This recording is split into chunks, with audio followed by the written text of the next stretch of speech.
Hello বন্ধুরা, আজ বুধবার, এখন বাজে ঘড়ির কাঁটায় 10টা। আজকে রান্নার মেনুতে আছে মুগ ডাল মাছের মুড়ো দিয়ে। মাছের মুড়োটা মশলা দিয়ে ভালো করে কষিয়ে নিয়ে মুগ ডালটা সেদ্ধ ভালো করে কষিয়ে নিচ্ছি আবারও। এখন দিয়ে দিচ্ছি গরম জল। এইভাবে মুগ ডাল রান্না করে না দারুণ টেস্টটা, একদম অনুষ্ঠান বাড়ির মতন।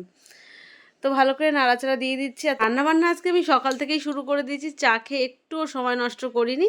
আর এই পাশে দেখো পুঁইশাক চিংড়ি মাছ দিয়ে ঘ্যাট, মানে চচ্চড়ি বলো অনেকে, হয়ে গেছে। যেহেতু আগের দিন সবজিটা কাটা ছিল বলে তাই তাড়াতাড়ি হয়ে গেল। মুগ ডালটা সবসময় একটু হালকা, মানে গোটা গোটা থাকলে খেতেও ভালো লাগবে। আর দেখো, বিশেষ করে তোমাদের একটা কথা বলতে বাধ্য হচ্ছি, খুন্তিটা কড়াইটা কিন্তু নতুন।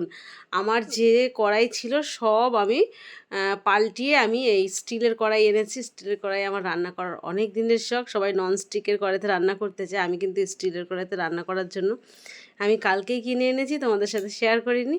স্টিলের কড়াই আমার কাছে আছে, সেগুলো গিফটে পাওয়া, সেগুলো রান্নার সাথেই একদম সাইড টাইড পুড়ে যায়। তো এই কড়াইটা একটু কোয়ালিটি ভালো, পুড়বে না, ভীষণ মোটা পুরু আছে। তো ডাল এদিকে আমার হয়ে গেছে। এখন আমি দিয়ে দেবো গরম মশলা। তো যতবারই গরম মশলা দিই ততবারই তোমাদের বলি, আমার হাতের বানানো বিখ্যাত গরম মশলা। এটার মধ্যে এক্সট্রা টেস্টের জন্য অনেক কিছু দেওয়া আছে, তোমাদের সঙ্গে একদিন শেয়ার করব। তো একটু বেশি লাগবে, কারণ মুগ ডালে যেহেতু মাছের মাথা দিয়ে ডাল হচ্ছে, একটা আষ্টে গন্ধ বেরোয়, সেই জন্য গরম মশলাটা একটু বেশি দিলাম। তো প্রায় হয়েই গেছে ডালটা, দেখতেই পাচ্ছ কালারটা কত সুন্দর হয়েছে। গন্ধটা তো তোমাদের শোকাতে পারবো না, সেটা শুধু আমিই নিতে পারছি গন্ধটা। তো ডাল হয়ে যাওয়ার পরে কিন্তু আমি আরও একটা রান্না শুরু করে দিয়েছি। এটা হচ্ছে সজনে ডাঁটা আলু দিয়ে।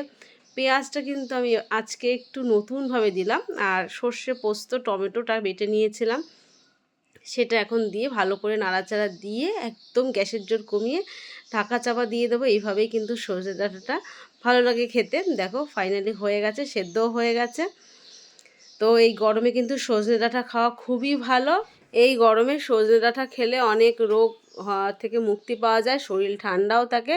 আর ভীষণ ভিটামিন, সজনের পাতা থেকে ফুল থেকে ডাঁটা পর্যন্ত সবটাই ভিটামিন।